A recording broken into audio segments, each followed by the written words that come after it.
All right, let's just dive right into this. Welcome to today's Explainer, where we're going to unpack a pretty fascinating paradox that plagues some of the most talented people in the workforce today. We're looking closely at the stages of professional identity, and we're going to answer a question that might honestly change how you view your entire career. Basically, why is it that having a massive, sprawling portfolio, which is exactly what we're all told to build, might actually be the very thing holding you back? Think about our protagonist for a second here. The highly capable, hardworking professional.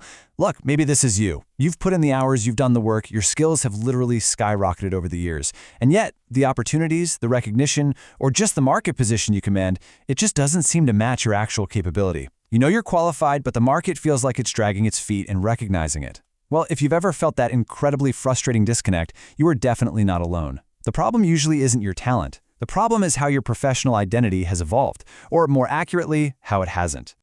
Here's our roadmap for today's Explainer. We're going to cover the stages of professional identity, starting with the early phase of proving your participation. Then we'll tackle the capability-legibility gap, move into the maturing phase of organizing your evidence, and finish up with the established phase of demonstrating your significance. Okay, Section 1. The stages of professional identity and the evolution of a career. You see, the most common misconception about professional development is that it's just this one long, continuous path of accumulation. But it's not. It's a journey across very distinct eras, and the rules of the game shift completely as you cross from one era to the next. When we map this out chronologically on a timeline, the strategy shift becomes super clear. Years 1 through 3, that early phase, your sole mission is just proving participation. You just need to show you can do the work.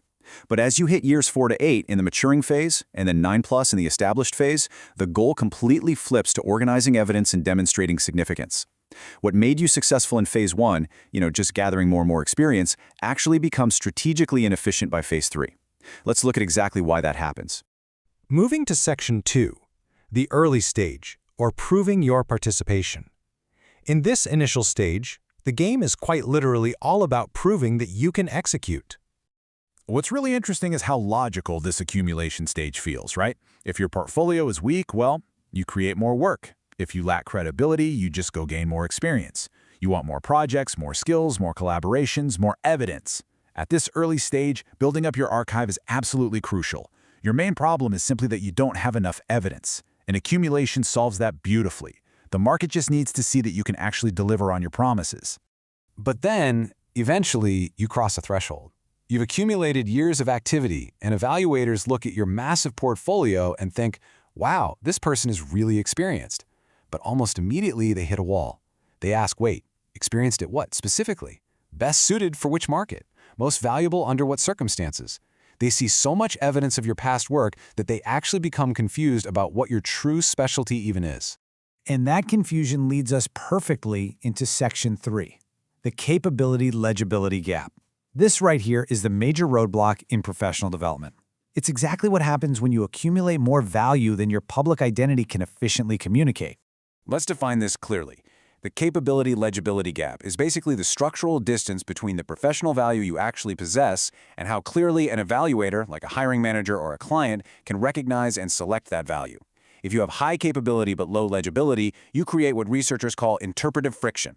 The issue isn't that you lack talent, the issue is that you're forcing the market to push through an absolute maze of information just to figure out what to hire you for. You're basically giving them homework. Which brings us to a really fascinating concept, the versatility paradox.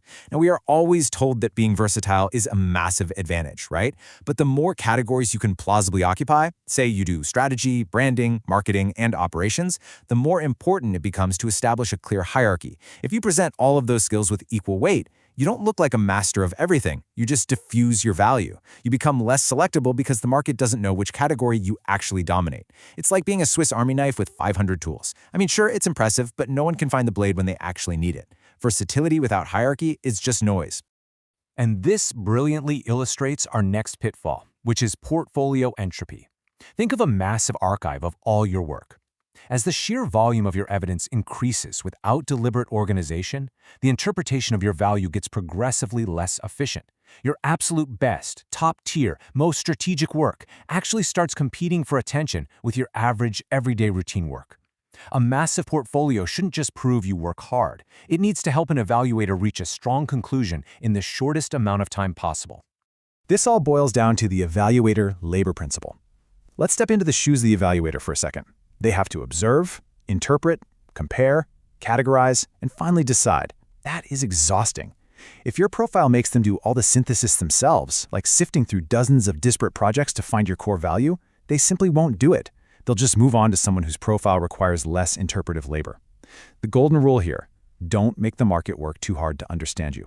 So how do we fix this? That takes us to Section 4, maturing and organizing your evidence.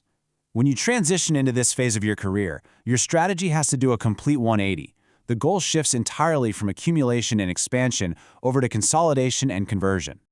To pull this off, you really need to understand the difference between experience authority and market authority.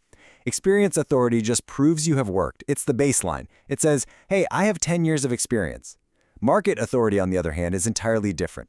It proves why you should be prioritized over everyone else who also happens to have 10 years of experience. It's the thing that makes you the obvious choice, not just a capable one. To build that market authority, you have to completely shift how you document your work. You've got to stop just listing activity, what you did. Instead, you need to start documenting consequence, why it actually mattered.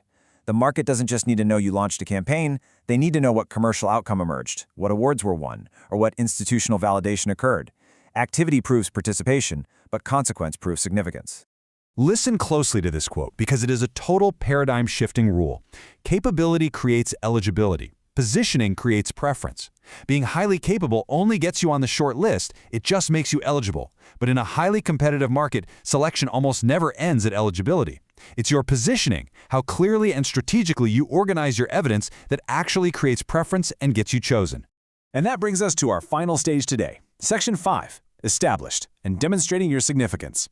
This is the era where you master positioning by actively constructing a crystal-clear narrative about your market value and your ultimate impact. The fundamental shift here is moving from a passive archive to an active argument. An archive just passively says, here is a chronological list of what I have done, which, again, leaves all the heavy lifting to the viewer. An argument, however, proactively says, here is what all of this evidence actually means.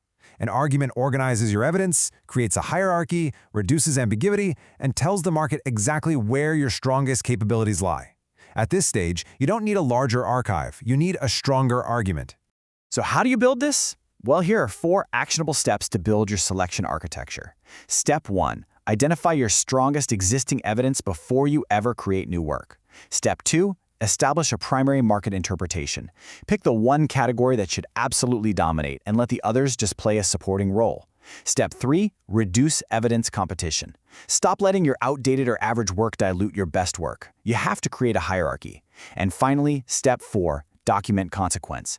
Tell them what happened because of your work. Build a profile that tells the market exactly why, when, and for what purpose you are the absolute best choice. I want to leave you with this final, somewhat provocative question. What does everything you've already accomplished actually add up to? Take a step back and stop mindlessly accumulating for a moment. You probably already have more than enough evidence to claim a significantly stronger market position. It's time to consolidate. It's time to make your immense value impossible to misinterpret. Thanks so much for joining me on this explainer, and I highly encourage you to take a hard look at your own professional argument today.